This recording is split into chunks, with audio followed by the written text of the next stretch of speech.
Kenapa nasab Habib terputus? Ini video cepat, jadi animasinya itu tidak akan banyak, hanya pakai cut to cut, zoom in, zoom out, dan beberapa highlight untuk memudahkan. Meski ini video sederhana, tapi silahkan subscribe dan like, minimal belanja merchandise Pamajang Kantor yang linknya sudah saya taruh di deskripsi.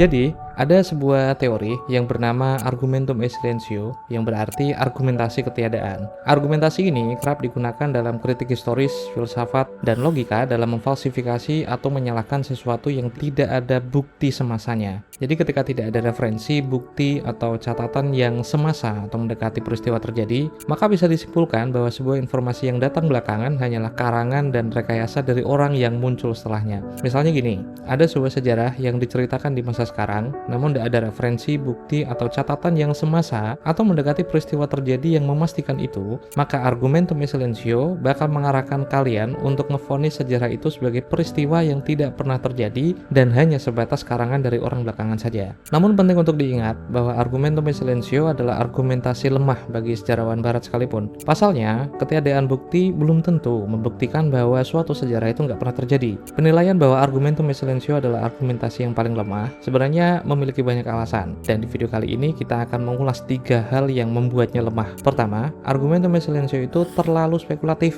alias bermain dadu dan mengandalkan sepenuhnya pada dugaan-dugaan semata. Memang peneliti itu berhak memiliki dugaan, tapi dugaan yang dimunculkan oleh argumentum e silentio itu nyaris tidak dapat dipertanggungjawabkan karena alat dan cara pembuktinya itu nggak dapat diuji, dan kesimpulan yang diambil itu hanya berasal dari ketidaktahuan. Artinya argumentum e silentio itu hanya mengandalkan aspek-aspek yang tidak pasti.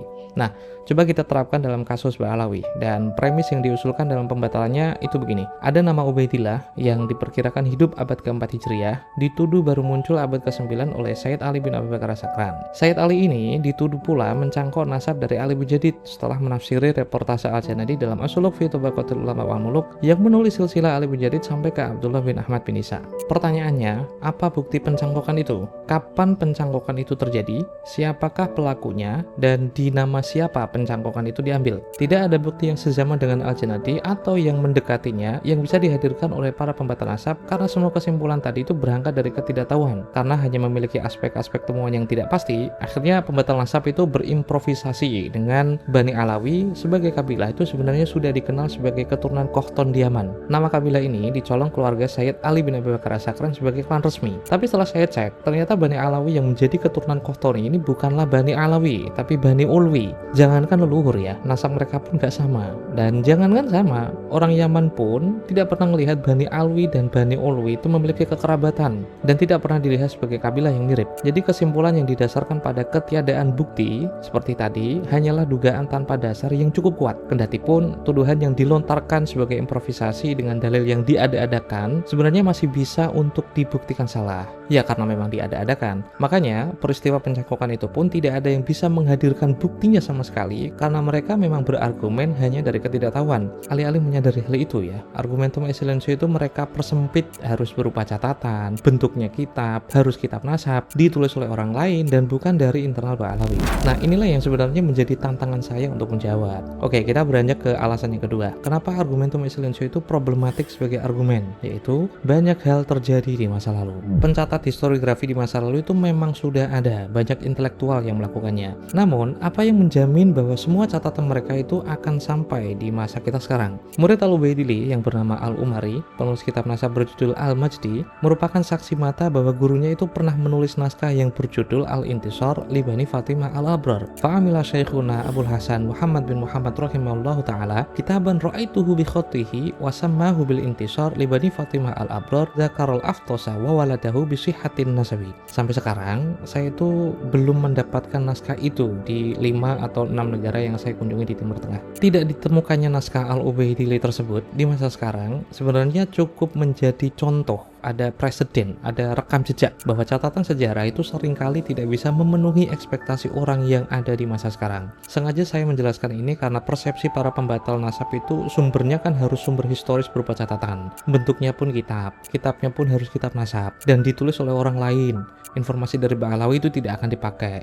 Agak aneh memang. Dan alasan ketiga, kenapa argumentasi ketiadaan ini cukup problematik, sebuah peristiwa di masa lalu bisa saja memang tidak ada dan memang karangan orang belakangan. Makanya tidak ada satupun tulisan tentangnya. Namun faktanya, untuk konteks Ba'alawi, banyak ulama abad belakangan justru mengisbat nama Ubaidillah bin Ahmad bin Isa yang sekarang dikenal sebagai leluhur Ba'alawi. Pertanyaannya, jika memang Ba'alawi itu tidak memiliki kitab sezaman atau mendekati yang memastikan Ubaidillah sebagai anak Ahmad bin Isa, sehingga tanpa kitab sezaman ini nasab mereka itu tidak akan disahihkan oleh intelektual, lantas kenapa ulama nasab dan sejarawan setelahnya itu justru mensahihkan nasab mereka? Tidak hanya ulama nasab dan sejarawan, ahli hadis pun mensahihkan nasab mereka. Sekadar contoh, Al-Junadi, intelektual Yaman yang wafat tahun 732 Hijriah. Dia akan mendapati minimal 2 orang Ba'alawi di masa hidupnya dan mengatakan 8 orang Ba'alawi yang dia catat itu dikenal sebagai asyraf di mata penduduk Hadramaut. Nama anak Ahmad bin Isa yang bernama Abdullah dia tulis dari silsilah keturunannya yang bernama Abul Hasan Ali bin Jadid yang secara nasab itu lempang lelaki ke atas sampai ke Imam Ali. Kemudian intelektual lain yang hidup setelahnya itu belum ada satupun yang batalkan. Namun justru mensahihkan kabilah Ba'alawi ini benar-benar sadah. Seperti Raja Dinasti Rasul Yaman Abbas Ar-Rasuli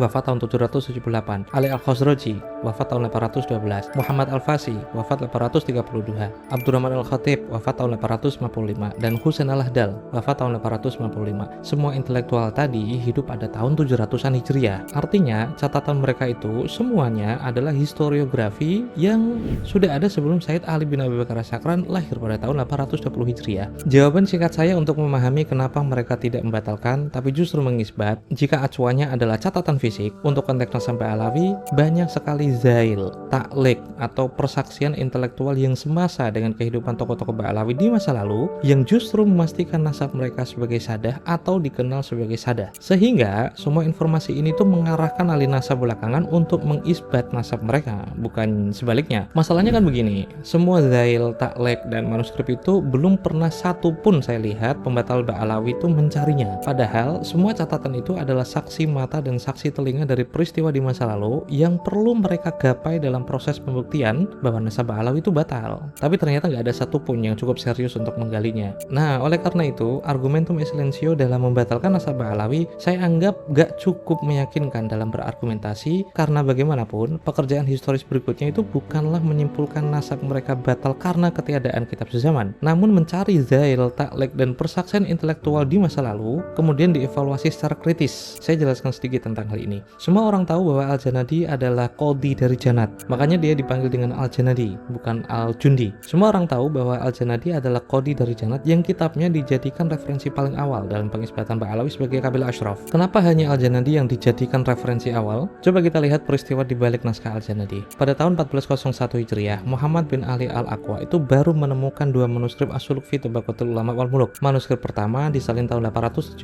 Hijriah dan manuskrip kedua disalin tahun 820 Hijriah. Dari kedua manuskrip tersebut, akhirnya Al-Aqwa menerbitkan As-Suluk fi Tabaqatul Ulama wal Muluk. Bayangkan jika Al-Aqwa itu tidak menemukannya, tidak menerbitkannya, kemudian menyebarkannya ke publik. Tentu saja naskah As-Suluk itu nggak pernah ada kan? Karena jika ada satu yang serius mencari, akhirnya akan mendapati seperti yang saya dapatkan, yaitu 4 macam manuskrip. 2 di antaranya sama seperti yang dimiliki oleh Al-Aqwa dan 2 manuskrip lainnya belum pernah dia temukan. Nah, langkah Al-Aqwa ini disebut diseminasi atau tindakan menyebarkan dan mendistribusikan manuskrip temuannya kepada khalayak yang lebih luas dalam bentuk kitab fisik yang sudah ditahqiq atau sudah melalui proses editing, disunting, dan fontnya lebih bisa dibaca. Pada intinya, menurut telah saya nih, nasab Ba'alawi itu diputus oleh pseudosains atau sains yang semu yang tidak memiliki pijakan kuat, hanya memilah dan memilih bukti yang mendukung pembatalan saja atau cherry picking. Dan tentu saja nasab klan tertentu tidak bisa dibatalkan dengan cara seperti ini. Saya Rumah Labas, ini pemain kantor, sampai jumpa.